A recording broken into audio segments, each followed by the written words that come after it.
Iran's leaders broke off the talks with America.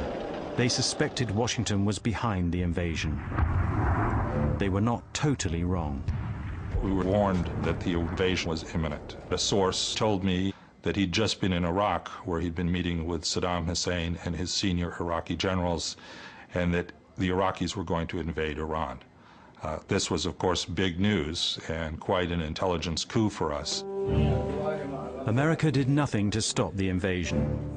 In fact, though it had no diplomatic relations with Saddam's Iraq, it allowed help to reach him. We understood that what we were telling Saudi Arabia and Jordan about our perceptions of the state of the Iranian military would be passed to Iraq. How powerful did we think their armed forces were? Could they operate their tanks? Could they operate their surface-to-air missile networks? These were the types of information that we would provide to our friends and which we expected they would pass on to Iraq. 6 days into the war, with Iraq's forces in Iran and still advancing, the UN Security Council called for a ceasefire, but made no demand for Iraq to withdraw, giving Iranians a grievance that rankles to this day. ممکنه یک کشور متجاوزی رو محکوم نکنن، از اون نخواهند که برگرد به مرزهات و بابت این تجاوزی که کردی غرامت بپرداز، فقط بگن که آتش بس بدید. آتش بس بدید یعنی تجاوز ما بپذیریم. اون موقع من مسئول تدارکات سپاه بودم و امکانات می‌خواستن، اسلحه می‌خواستن، مهمات می‌خواستن، تجهیزات می‌خواستن. جنگ عراق با ایران نبود. وقتی من مأمور بودم برای پشتیبانی از سپاه امکانات تهیه بکنم، همه دنیا به صدام میفروختن. Iran badly needed weapons, but could not buy them as long as it held the American diplomats captive. Its parliament voted to resume the negotiations with America. But the news reached Carter too late to save him from defeat in the presidential election. I promised you 4 years ago that I would never lie to you, so I can't stand here tonight and say it doesn't hurt. He now determined to get the hostages home in the 2 months left before Ronald Reagan took office. The negotiations moved to Algeria. The final sticking point was $9.5 billion of Iranian government assets in American banks, frozen by the US government when its embassy was seized. I said to the foreign minister, the most we can assemble is $7.9 billion. And I think it's in their interest to accept that, because dealing with President Reagan might be much more difficult than dealing with us. It was the Americans' final offer.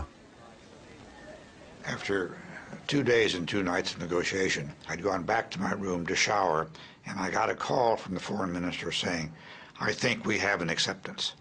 So I went back and signed in the clothes I'd been wearing for 3 days.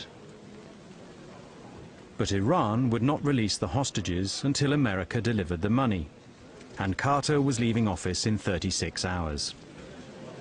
There were immense technicalities that had to be dealt with. Banks in like 4 different countries, all of these escrow accounts, and we'd just about come to the conclusion that nothing could possibly be done, that they were just going to have to deal with the next administration.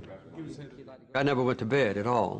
I stayed up, and I was in charge of every detail of the agreement. That ought to be kept firm. The $7.9 billion of frozen Iranian assets, now held in banks around the world, still had to be retrieved. One of the key ones was the Bank of England, because they were holding about $2 billion of gold bullion that was owned by Iran. Tell them I would like to know from the President or Chairman of the Bank of England why they have held up our hostages. We had to get Mrs. Thatcher to agree to let that $2 billion be in the pot. Okay, so the Bank of England has certified the depository? Right on, man. That's great. That's great. That was one obstacle overcome. There were more. Suddenly, the lines went dead. Nothing was happening. We found out that there was a U.S. Treasury official who didn't like the deal, whose signature was necessary to move the papers forward, who went home. So the President of the United States said, this person is fired, And so we got past that. The hostages had been held for 15 months, often in solitary confinement. 2 hours before Reagan's inauguration, they were assembled. We were all blindfolded. I can remember my irritation with one of the hostage takers who were pushing us on the bus, because we were always being pushed around. The hostages tore off their blindfolds and saw they were on the road to the airport. In Washington, the vice president and president prepared to leave for Reagan's inauguration. As I left the Oval Office, there was Gary Sick sitting by the president's chair, in his own smaller chair, on the phone, waiting to see if there's any news about the hostages. I was listening with one ear to the reports coming out of Tehran about where the hostages were and what was going on. The hostages reached Tehran airport. Prodded, poked at, screamed at by dozens of hostage takers, prison guards between the bus and the ramp up to the aircraft. We hadn't seen each other for 444 days. All of us embracing each other, getting to know each other again. But the planes sat on the runway. Carter was despairing because he had hoped at least to get these hostages home while he was president. We rode in a limousine to the Capitol for the inauguration ceremony. I had direct communication, obviously, with our intelligence around the world. I talked to him while he was in the car. Said that the hostages were apparently at the airport, but we had no evidence that anything had happened. Repeat after me. I, Ronald Reagan, do solemnly swear.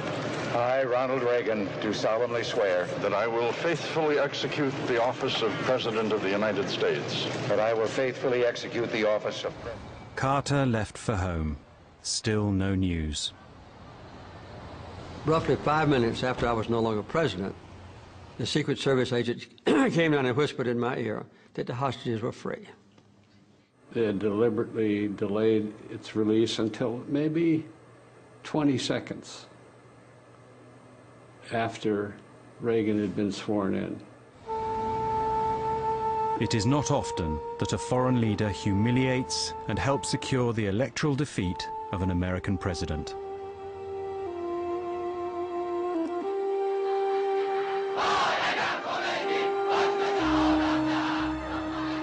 Ayatollah Khomeini had laid down a pattern of intransigence that continues to this day and still bamboozles the West.